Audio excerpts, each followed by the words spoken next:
Hi, welcome back. And in the channel, we will start a series.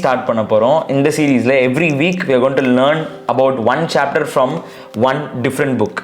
So, in the book, The 48 Laws of Power. அப்படின்னு சொல்லிட்டு ஒரு book. It is written by Robert Greene. இந்த புக்கை பற்றி இன்னும் நம்ம உள்ளே போய் தெரிஞ்சுக்கிறதுக்கு முன்னாடி ஒரு முக்கியமான கான்ட்ரவர்ஷியலான விஷயம் நம்ம தெரிஞ்சுக்கணும். அது என்னன்னா, இது பவர் பற்றின புக். அதாவது பவர் டைனமிக்ஸ். நான் எப்படி என் லைஃப்பில் பவர்ஃபுல் பொசிஷன்ஸில் போய் இருக்க முடியும், இல்லை எடுத்துக்க முடியும் அப்படிங்கிறதுக்கான ஸ்ட்ராட்டஜைஸ் பண்ணுறதுக்கான புக். ஸோ இது மாரலாக எவ்வளோ கரெக்டாக இருக்குது, எவ்வளோ தப்பாக இருக்குங்கிறது உங்கள் as a viewer, as an audience, உங்கள் பர்சனல் கால்.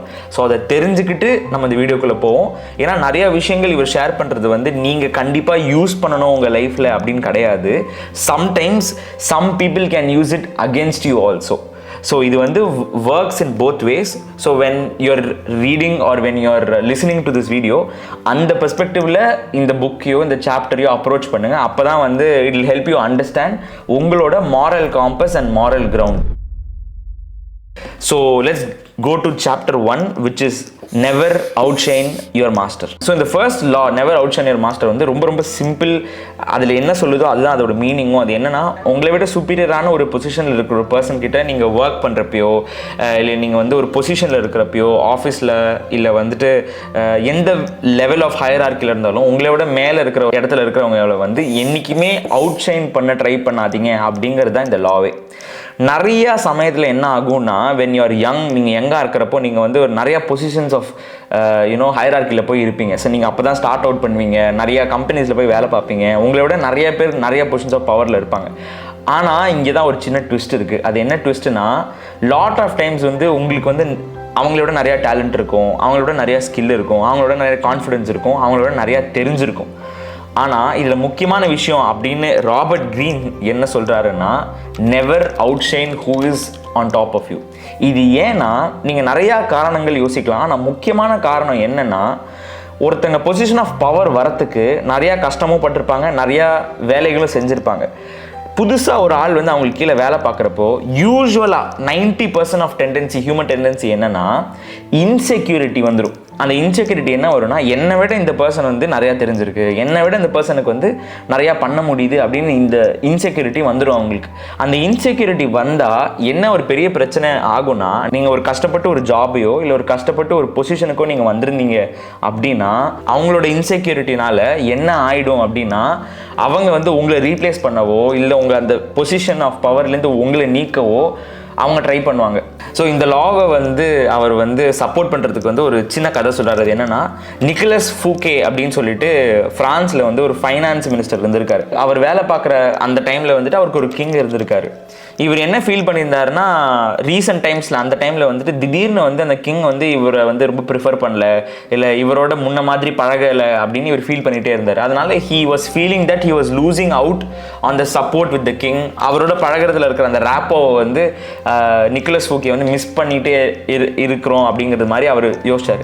ஸோ இதுக்காக அவர் என்ன பிளான் பண்ணார்னா, நான் பயங்கரமான ஒரு பார்ட்டி த்ரோ பண்ண போகிறேன், ஃபைனான்ஸ் மினிஸ்டராக என்னோட பேலஸில் நான் ஒரு பெரிய பார்ட்டி த்ரோ பண்ண போகிறேன், பெரிய பெரிய பீப்புளை நான் இன்வைட் பண்ண போகிறேன். இன்வைட் பண்ணிவிட்டு அதில் கிங்கை பற்றி ஒரு 2-3 விஷயம் சொல்ல போகிறேன்.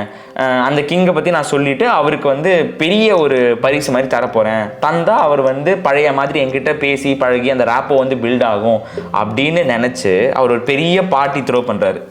ஆனால் இதுலேயும் ஒரு சின்ன ட்விஸ்ட் ஆகுது. என்ன ஆகுதுன்னா, அந்த பார்ட்டி ஸ்டார்ட் ஆகிறப்போ அவர் ஆல்ரெடி ஒரு ரீசனபிள் பொசிஷனில் இருந்தார் அந்த கிங்கோட மினிஸ்ட்ரியில். அந்த பார்ட்டி முடிகிறப்போ அவரையே சென்டென்ஸ் பண்ணி ஒரு 20 இயர்ஸ் ஐசோலேட்டடான ஒரு ப்ரிசனில் இந்த கிங் போட்டுட்டார். இது ஏன்னா, இது மொத்தமாகவே அந்த கிங்கோட இன்செக்யூரிட்டிக்காக தான்.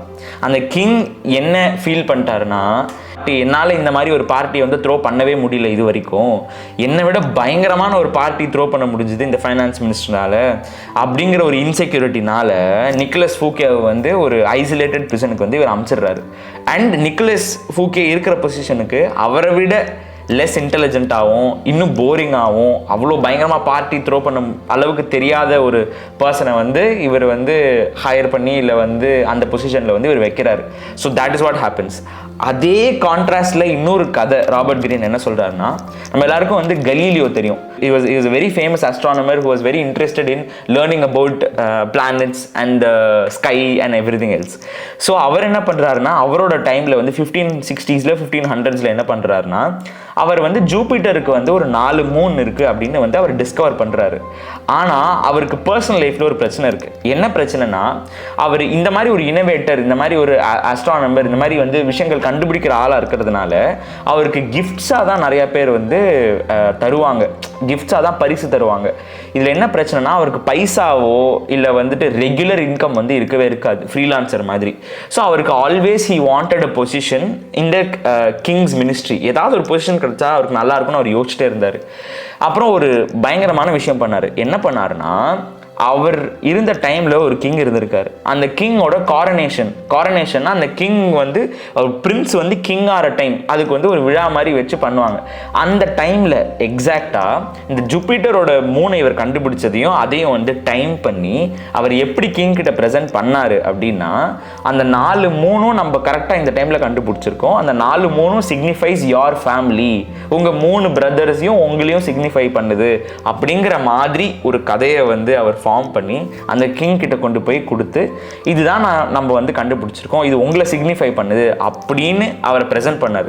இப்படி ப்ரெசென்ட் பண்ணுறதுனால என்ன ஆச்சுன்னா அந்த கிங் வந்து கலீலியோக்கு வந்து ஒரு பெர்மனன்ட் பொசிஷன் வித் சேலரி வந்து கொடுத்தாரு. ஸோ இதுதான் அந்த கான்ட்ராஸ்ட் ஆஃப் அனதர் ஸ்டோரி. இது ஏன் நான் தெரிஞ்சுக்கணும், why is this important to me, இதனால என் லைஃப் எப்படி மாறப்போகுது, இது பாஸ்ட்டில் நடந்த ஒரு ஹிஸ்ட்ரி நடந்த ஒரு பிரச்சனை தானே அப்படின்னு நம்ம நினைக்கலாம். ஆனால் நம்ம ஃபண்டமெண்டலான ஒரு விஷயம் புரிஞ்சுக்கணும்.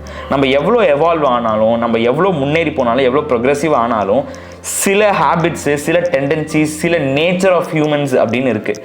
அது நம்மளை பற்றி நல்லா தெரிஞ்சாலும், நம்மளோட வீக்னஸ் ஸ்ட்ரென்த்ஸ் நமக்கு நல்லா தெரிஞ்சாலும், நம்மளோட ஹையர் பொசிஷன்ஸ் ஆஃப் பவரில் இருக்கிற பீப்புளோட ஸ்ட்ரென்த் அண்ட் வீக்னஸ் வந்து நம்மளுக்கு அவ்வளோ சீக்கிரம் தெரியாது. அண்ட் காமனான மிஸ்டேக்ஸு, காமனான ப்ராப்ளம்ஸை அவாய்ட் பண்ணுறது with people in higher position is always good for you strategically speaking அப்படின்னு நான் சொல்லலை, அப்படின்னு ராபர்ட் கிரீன் சொல்லியிருக்காரு. So this is the fundamental essence of the first law, never outshine your master. அதுக்காக ரொம்ப டம்மாக ஒன்றுமே தெரியாத ஒரு பர்சன் வந்து பொசிஷன் ஆஃப் பவரில் இருக்காங்க இருக்கிறப்போ வேறு வழியே கிடையாது, நீங்கள் அவங்களை அவுட் ஷைன் பண்ணி தான் ஆவீங்க. Just by your mere existence. உங்களுக்கு எல்லாமே தெரியுது, அவங்களுக்கு எதுவுமே தெரியலனா வேறு வழியே கிடையாது. You have to be who you are. But at the same time பயங்கரமான பொசிஷன் ஆஃப் பவரில் இருக்காங்க அப்படின்னு இருக்கிறப்போ என்ன ஆகும்னா it's always very very very strategic to be a little cautious. நம்ம இந்த பர்சனோட இன்செக்யூரிட்டி டச் பண்ணாமல் இருக்கலாம், இந்த பர்சனை வந்து அவுட் ஷைன் பண்ணுறோம் அப்படின்னு அவங்க நினச்சிட்டோன்னா நம்மளோட பொசிஷனுக்கு வந்து maybe there might be a lot of problems. So this is the first law from the book 48 Laws of Power by Robert Greene.